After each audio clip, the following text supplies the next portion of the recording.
everyone, and welcome to Martin's Home and Gardens Houseplant of the Week. This week, we're super excited because we're talking about a probably long awaited plant. This is the fiddle leaf fig, and these plants are in the same family as all the other ficuses. They're Ficus lyrata, which is in the plant family Moraceae.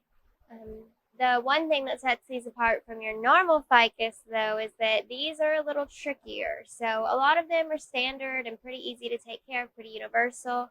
These like everything to be a little bit special for them. So we can kind of talk about how to get into the niche of caring for your fiddle leaf fig if you already have one, or what you need to know before you do buy one. Because these guys are a little bit difficult. So let's get into it. So these plants are native to Western Africa.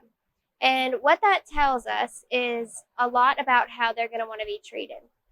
So with these, if you think about your normal habitat environment in Western Africa, you're going to know that they don't want to be fully saturated, but they're also going to like a lot of humidity. So burst of rain, kind of. So you know that when you do water them, they're probably going to need a good thorough soaking, not just a little water here and there.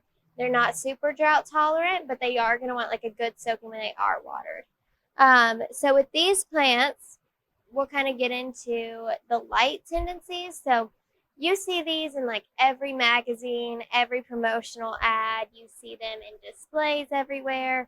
Most of the times, the one in the stores are probably going to be fake, and the ones in the ads are probably going to be fake. So you'll see them in these really random spots that look beautiful and tie the room together, but they're actually not ideal for the care of the fiddle.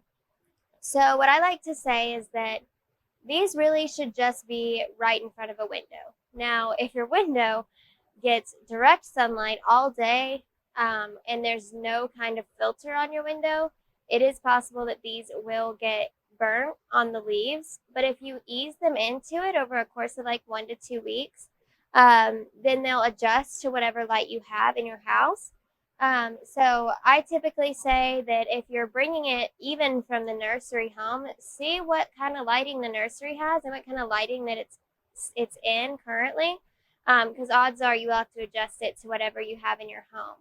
If you have an eastern, western, or southern facing window, these are going to be happy. Anything other than that, probably not. The northern windows are just really for low light plants, and a fiddle is not really one of those.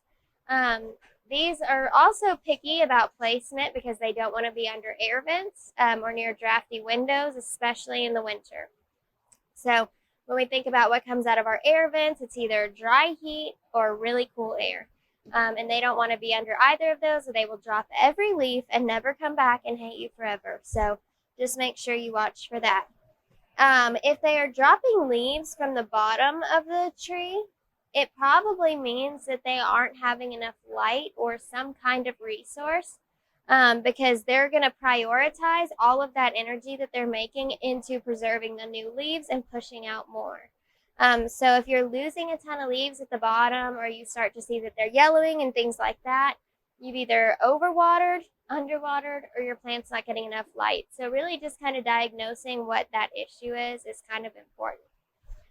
As far as watering goes, it kind of depends on how tall your tree is or how big it is.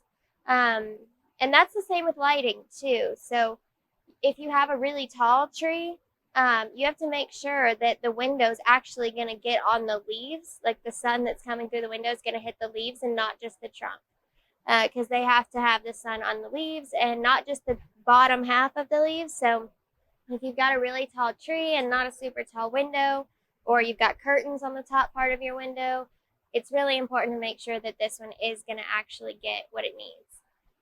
But back to the watering thing. So if you have one that's really big, it's going to need to be watered at different intervals than one that's pretty small is.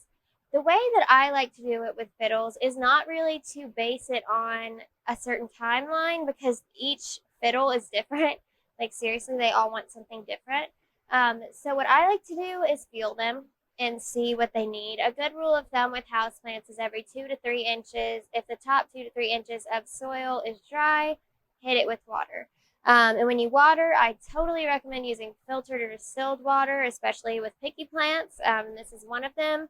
And make sure that you get all the way around the root ball, not just on the side that's closest to you, but all the way around, because the roots are so, dispersed, that it's important to do that.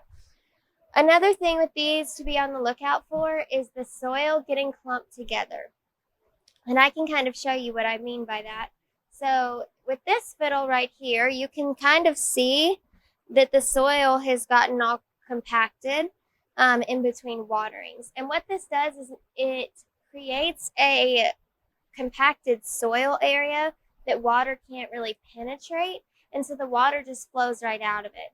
So what's really important is that you go through and you aerate the roots of your fiddle leaf before, like the top part of it, before you water your fiddles. So I like to take like kebab skewers or like coffee stirs or anything like that and just kind of go in there really delicately and break up the root system just a little bit so that the water can go through there completely. When you do water them, it is important to make sure that the water starts to drain out of the drainage holes. And if you're trying to plant a fiddle in a pot without a drainage hole, please do not. Plant it in one of these and then put it in the pretty pot, just because it's going to be bad news for you if you plant it in a pot with no drainage hole. But if you do watch the water run out, make sure you dump out excess water so that it's not just sitting in there, because they really are prone to root rot and it'll just be bad news. So that's really all there is in terms of watering.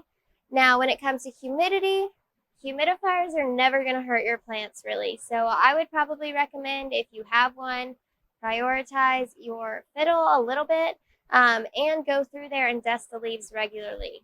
Fiddles will not do well if you don't dust the leaves. They've got to be able to open and close their stomata, take in air, take in water, all that fun stuff. And they're not going to be happy if you don't allow them to do so. So make sure you dust the leaves top and bottom. You'd be surprised, but you can get dust on the bottom of the leaf. So make sure you handle that pretty well. Some do's and don'ts of fiddles, like I said, not under an air vent, not near a drafty window.